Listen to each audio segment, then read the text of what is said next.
Hello. Today I'm going to show you how to turn off restricted mode on YouTube.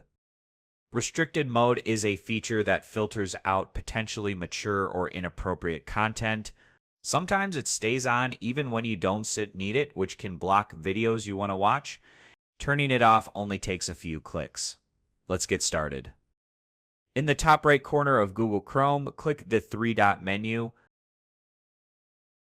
In the drop-down menu, click Settings at the bottom. In the left sidebar, click Privacy and Security.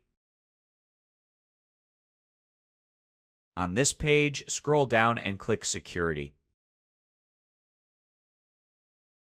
Keep scrolling until you see the Use Secure DNS section under Advanced. If it says it's using Clean Browsing Family Filter, that's why restricted mode is on. To fix this, change the DNS provider to Google DNS or Cloudflare DNS. Both work well. After changing the DNS, go back and refresh the YouTube page that showed the error. That's it. Now you know how to fix the YouTube restricted mode error. Good luck.